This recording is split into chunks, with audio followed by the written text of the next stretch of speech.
Well, Batty, can you just describe what a challenge it is trying to face those guys in those conditions, and of course Jofra in the kind of form that he's in at the moment?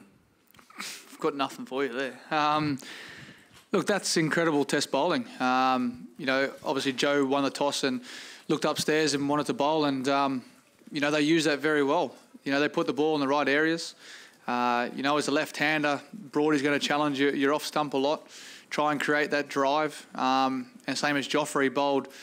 I was just saying just before, it's a bit like how Dale Steyn with the new ball tried to just, use the conditions and then sort of ramp it up when they need to. And that was, world-class bowling at its best. Bharat, Pete, Rambo. David, hi.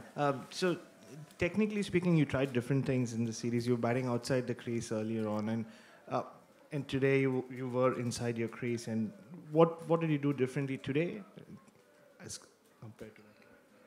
I came back out again today.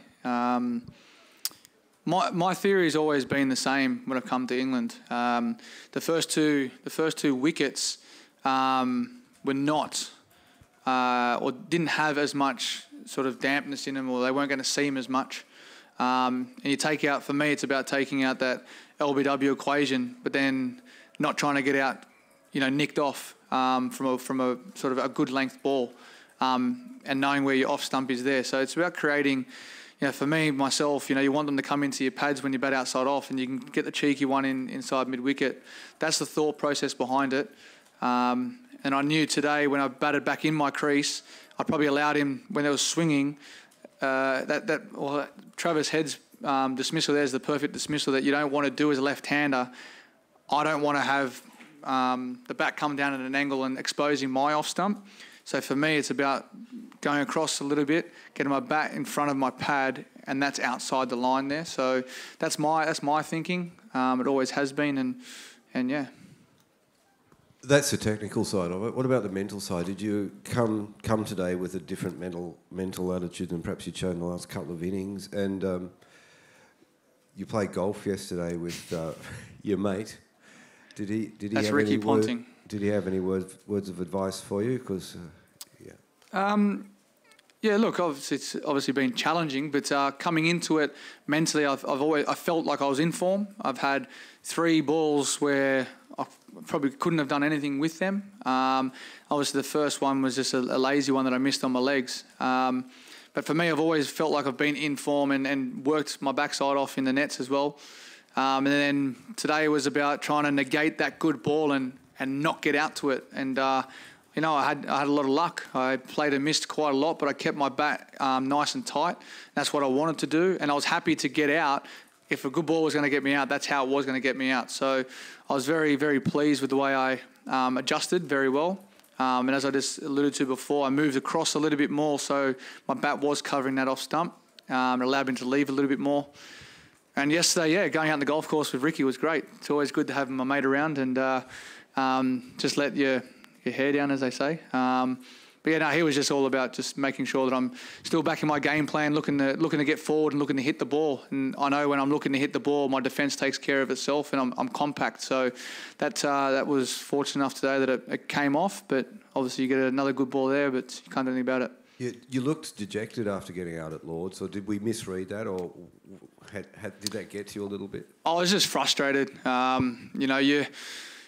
When you do get out in those circumstances, you're going out there to try and chase 268, which is quite a long distance away. You've got to have that mindset of going out there and still looking to score.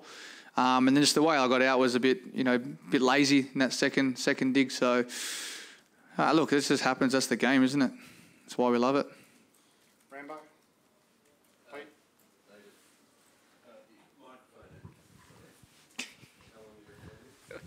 200 years. David, you wouldn't have played a lot of cricket with Marnus. I'm just wondering what you made of him as a character and as of his innings today. Look, I thought he was outstanding today. His discipline was outstanding. I think him coming over here and playing that stint with county cricket, scoring some runs and just knowing where his off stump is. I know he's worked really hard on that. And I think a few people talking about the ball coming back in, maybe hitting him LBW. And you look at Steve Smith is a world-class player, but you know, if they've got the right frame of mind where they don't want to get out, they're going to hit the one that comes back in. And I think he's worked really extremely hard on that, and he's been very, very disciplined, and he showed that out there today. Showed it out there in at Lords as well. He's got a lot of fight in him, and it was just great to be out there and sort of talk our way through our innings when we're out there. And you know, we rebounded a lot of positive comments to each other out there. And you know, he kept on telling me about being disciplined and making sure I'm holding my shape, which is always great, and getting reassurance from a youngster. It's fantastic. Willie, Dan, and then up the back there. Dave, your assessment on Marnus, I mean, does he look a genuine Test cricketer to you? Someone who can play 40, 50 Tests? Yeah, definitely. Not at 4. Steve Smith there, but obviously, yeah, that's.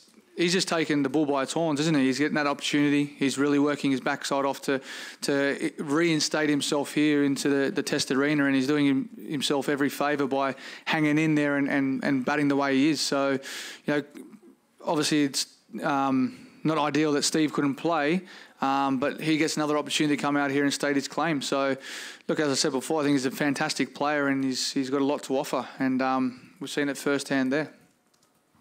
So, Dan, up the back there, Robbie, and then I'll take one more after that. Dave, the game today was played in probably three distinct phases. You know, it's hard to start. You and Marnus got the partnership together, and then it was very hard again. What was the difference in the middle phase? Yeah, I think someone just said before it was 11 overs and we got 70 runs, and I just think, like, when you're in a positive mindset and you can climb onto something that's off its mark, it helps, and it helps obviously getting 2 5s as well. And for us, it was about just pushing the field. We always spoke about running between wickets, and if we could push the field as much as we could as well, you know, those things can just break up a little tension out there as well when they're bowling well. So just little things like that were ticking over in our mind to make sure that we're running hard, we're leaving well, but make sure we're just being ultra positive. And that's probably why we probably got that sort of period back, which was fantastic. But then obviously it got a little bit darker and the clouds come over again. And, you know, you got Brody and Jofra coming back on. It was always going to be challenging. And that was the period there that we said to each other, this is the period we've got to be disciplined and work our backsides off again. But, you know, that happens in cricket. You're going to get good spells. And today we got that. And where does that score set you up in terms of the game? Yeah, look, we've always got to come out tomorrow and hit the right lines and lengths. I think the weather's quite hot, so look, it could dry the wicket out a lot. It's a fast-scoring outfit as well, so we've just got to, you know, hit the right line and length, as I said, and try and shut the scoreboard down. But for us, it's about discipline. You know, they had the right favours today. They had the conditions in their favour, but they put the ball in the right spot all the time. So that's the challenge. Just following up on what Dan said there, I mean, you were all out for about 179, having been about 130 odd for 2 at one stage. Was it, how do you reflect on that score? Does that set you up? And did the ballers get you out as well, as much as? Yeah, I look at that. You know, our top order, we all got good balls, and obviously 2 strangles, which happens in the game of cricket. And as I said, we always knew that partnership with me and Marnus. It's how cricket goes, you know. You're probably going to lose one straight away, if not the next 5 overs. But if you can get through that as a new batter, it can get a lot easier. But at that time, there early back in their second spells, there it's challenging, and you know, that's just the beauty of this game. It's hard to start, especially when you have got 2 world-class bowlers coming on who are hitting their line and length impeccably.